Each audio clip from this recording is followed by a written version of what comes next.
ಇವತ್ತು ನಮ್ಮ ಸೋದರರು ಅಂಜನ್ ರಾಮಚಂದ್ರ ಅಂಥೇಳಿ ಹೊಸದಾಗಿ ಪದಾರ್ಪಣೆ ಮಾಡಿದ್ದಾರೆ ನಮ್ಮ ಕನ್ನಡ ಇಂಡಸ್ಟ್ರಿಗೆ. ಅದೇ ರೀತಿ ಶ್ರಾವಣಿ ಅಂಥೇಳಿ ನ್ಯೂ ಫೇಸ್. ಇಂಡಸ್ಟ್ರಿ ಒಂಥರ ಹೆಂಗಿರಬೇಕು ಅಂದರೆ ಈ ಹಳೆ ಬೇರು ಹೊಸ ಚಿಗುರದಿದ್ದಂಗೆ ಇರಬೇಕು. ಲವ್ ರೆಡ್ಡಿ ಅಂಥೇಳಿ ಸಿನಿಮಾ 22ನೇ ತಾರೀಕು ರಿಲೀಸ್ ಆಗ್ತಾಯಿದೆ.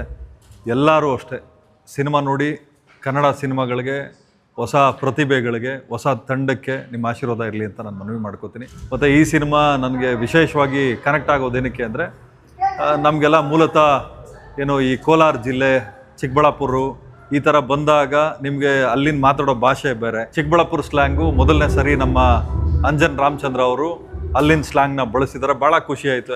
ಆಮೇಲೆ ಕ್ಲೈಮ್ಯಾಕ್ಸ್ ಸಿನಿಮಾಕ್ಕೆ ಒಂದು ಜೀವ ಅಂತಲೇ ಹೇಳ್ಬೋದು. ಕ್ಲೈಮ್ಯಾಕ್ಸ್ ಅಷ್ಟು ಕನೆಕ್ಟಿಂಗ್ ಇರ್ತದೆ. ಅಂದರೆ ಅಷ್ಟು ಬ್ರೂಟಲ್ಲಾಗಿ ಹೀರೋಯಿನ್ ಅವ್ರ ಅಪ್ಪ ನಡ್ಕೊಳ್ಳೋದ್ರಿಂದ ಆಡಿಯನ್ಸ್ಗೆ ಆ ಸಿನಿಮಾ ಮುಗಿದ್ರು ಕೂಡ ಅದೇ ಹ್ಯಾಂಗ್ ಓವರಲ್ಲಿ ಅಸಾಲ್ಟ್ ಮಾಡ್ತಾರೆ, ಅಂದರೆ ಹೊಡಿತಾರೆ. ಅಂದರೆ ಯಾವುದೇ ಒಂದು ಕ್ಯಾರೆಕ್ಟರ್ ಆದರೂ ಅಷ್ಟೇ ಜನಗಳು ತಲೆಯಲ್ಲಿ ಉಳ್ಕೋಬೇಕಾಗಿರೋವಂಥ ಒಂದು ಕ್ಯಾರೆಕ್ಟ್ರು, ಆ ಥರದ್ದು ಒಂದು ಅಭಿನಯ ಇದ್ದಾಗ ಮಾತ್ರ ಜನ ಕನೆಕ್ಟ್ ಆಗ್ತಾರೆ. ಸಿನಿಮಾ ತಂಡಕ್ಕೆ ನಾನು ಆಲ್ ದಿ ಬೆಸ್ಟ್ ಹೇಳ್ತೀನಿ. ಅದೇ ರೀತಿ 22ನೇ ತಾರೀಕು ಥಿಯೇಟ್ರಲ್ಲಿ ಸಿನಿಮಾ ರಿಲೀಸ್ ಆಗ್ತದೆ. ಪ್ರತಿಯೊಬ್ಬರು ನೋಡಿ ಆಶೀರ್ವಾದ ಮಾಡಿ ಅಂತ ನಾನು ಕೇಳ್ಕೊತೀನಿ.